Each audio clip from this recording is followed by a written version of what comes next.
Back we go again into the Brad Bikes Superminis for race 3. It's Joe Dickinson and Brandon Keane up front. It was supposed to have a cast of 18, and we only seem to have about half that at the moment. So clearly the Superminis field were so insistent that they didn't want to hear another Morecambe and Wise joke. I was going to pull out the one about the ice cream van, but it doesn't really seem to be appropriate anymore. There's not that many people around to laugh at it. But they wouldn't sell many ice creams going at that speed, for the record. Joe Dickinson and Brandon Keane. James Sidebottom is there on the 28. Thompson is in the mix there as well. Off we go. Thompson getting a beautiful start. He launches forward in front of Brandon Keane and has worked his way through. So Brandon Keane is now trying to come back at this. Up to the hairpin. And Keane is actually going to be so tentative on the inside line, he's going to lose third position. So Brandon Keane will lose quite a lot of traction. But as you can see for yourself, this cast of 18 is now down to 8. So I wonder if we've had the final scene of Bugsy Malone, and so many people have been splurge-gunned out of it that they're basically watching from the sidelines now. So through Luna Bend, and it's Joe Dickinson in front of the 166 of Lee Thompson. Up to third position now has come David Fail, having had a terrific start. And they're going to be too wide as they get to the turn up at Pentith Climb. So David Fail is now there in fourth position again. Brandon Keane returning the favour, and I think James Sidebottom's got a chance. He moves up in front of Fail as well. So David Fail, having gone all the way as high as third, now finds himself back down in fifth position again. End of the lap! Whoopsie daisy. Joe Dickinson, the former leader, shakes his head. He knows he's messed up there. He got one wheel onto the curb, and it just took him on a one-way mission to the grass verge. And that puts him down at the back. Whoops! James Sidebottom very nearly clatters into the back wheel of Brandon Keane. So he was just a little bit too eager, a little bit too keen on Brandon Keane there.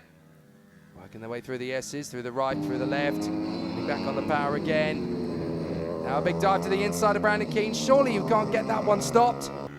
Well, the timing screen is now protesting.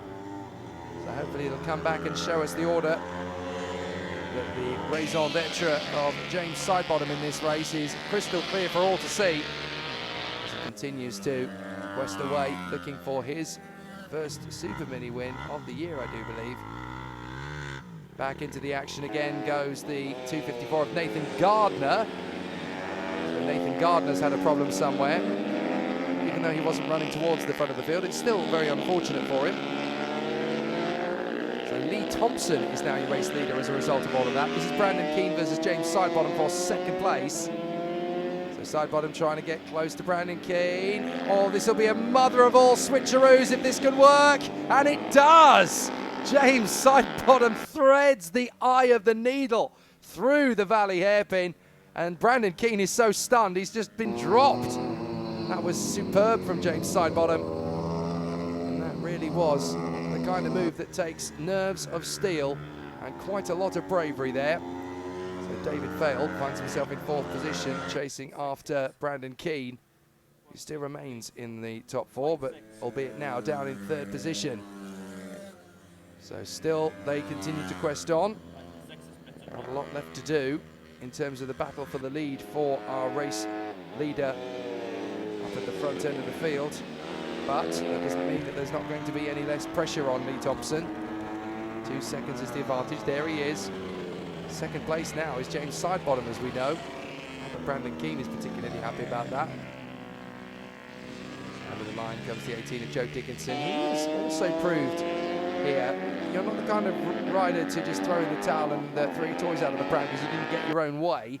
You can use it as more testing, more track time, and you can learn how to get a little bit more confidence. And off! Oh my goodness, that's the leader! Lee Thompson throws it away while leading here at Three Sisters. Oh dear, oh dear, oh dear. That just shows you, doesn't it? Nobody is flawless. What has happened there with the 119 of David Fail? He was in a very strange stance as he came through. It almost looked as if he was falling off the bike as he worked his way forward. Well, that means to say now that James Sidebottom is your leader in front of Brandon Keane and David Fail. So Nathan Gardner's had his moment, so too has Joe Dickinson, and now Lee Thompson has gone down while leading this race. So a big problem for Lee Thompson, as James Sidebottom is now dueling away for the race victory with Brandon Keane. Now Keane is obviously determined to beat the man in front of him, but James Sidebottom would dearly love to win just as much. Hold it together up through the top of the valley, through the left, through the right, and then back through the left again. A series of really physical S's for these riders.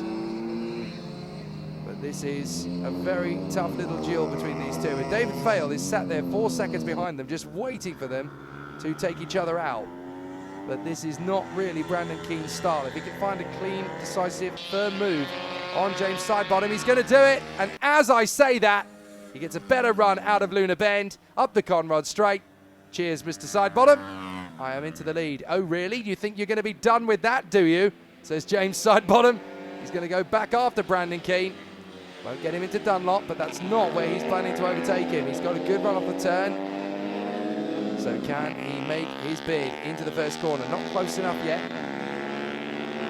It's certainly Brandon Keane and James Sidebottom giving us a lot of talking points here. The trouble is, you don't want to be the one that breaks too early. See, Sidebottom tries again the same sort of move that got him into this position in the first place, and he realised halfway through the move, right, if I hit them, I'm probably going to be the one that comes off worst. So James Sidebottom gets his move again to hunt down Brandon Keane. It's going to take literally, potentially, hours to sort this out between the two of them, the way they've got current pace, but fortunately, the laps will run down before we get to that stage. But certainly looking at the confidence they both got, the energy they're both displaying, they could keep this battle rumbling on and on. But Brandon Keane now opens up the taps. He wants a qualifying lap style run here to pull out a bit of a gap on the Superminis in race 3. James Sidebottom is still right there. David Fail is about 5 seconds back, so there's not much more for him to try and gain. He just needs to stay there or thereabouts, essentially. But there is still a good opportunity for James Sidebottom coming. He knows that there might just be one shot. And here he comes as I think about it. Oh, there's no way you can make that gamble into the S's. You just know that you're on a one-way ticket to disappointment. Talked to Lee Thompson about that one. He's just become a resident of Heartbreak Hotel for a little bit. Brandon Keane versus James Sidebottom. There is David Fail in third position. He's about 6 seconds back from Brandon Keane, but James Sidebottom dialed in and fired up. He might just get one final shot at this, because we are about to start the final lap. It's not quite here yet, but once they come out of Coward Summit and turn into the right-hander at Dunlop, they're going to let their rider know that there is one last shot to do this. He would dearly love to end his career on a win. Here they come, out of the final turn. Oh, right, well, I thought that the last lap board was going to come out. It's obviously a lap away, so 2 laps remaining. That's good news for James Sidebottom, though, in second place, because that means he's got even more time to deal with the race leader, Brandon Keane. They've pulled 8 seconds clear now of David Fail. But I still think James Sidebottom is going to want to pull this ace from up his sleeve now. He really wants to make it happen in front of Brandon Keane. Braking zone. Look at the stance of James Sidebottom. I thought he was going to try and go all the way around the outside there at Luna. He might just pull it off here. He's got a good run. He'll be on the throttle. He's got to make it count. And when it does count, boy, is James Sidebottom going to get the opportunity of a lifetime when he makes that move. Up through the top end. Everybody keeping it nice and tidy around them. They haven't really had to worry about traffic in this race either, because everybody's been fairly evenly paced in this particular category. The Superminis usually fairly well behaved, although they do give us a nice little run towards the end. And now we are into that final tour. Can James Sidebottom get Brandon Keane unawares? Can he catch him out? Is this the chance to move forward into the lead of the race? It's non-championship for a couple of the riders in this one, because they're not really going to be fighting for the top of the points. But James Sidebottom is only interested in one thing and one thing alone. He wants to overhaul Brandon Keane. He looks to the left, looks to the right.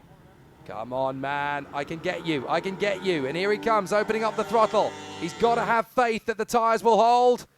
He's going to keep strolling on. He's not close enough.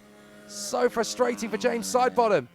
He's got a bike that can challenge for the win, but by the time he loses that little bit of ground, then I'm afraid the race leader, Brandon Keane, is already long gone. James Sidebottom needs to hope that there's a mistake coming, but no, Brandon Keane is going to make this job a perfect plain sailing one. He takes the win from James Sidebottom.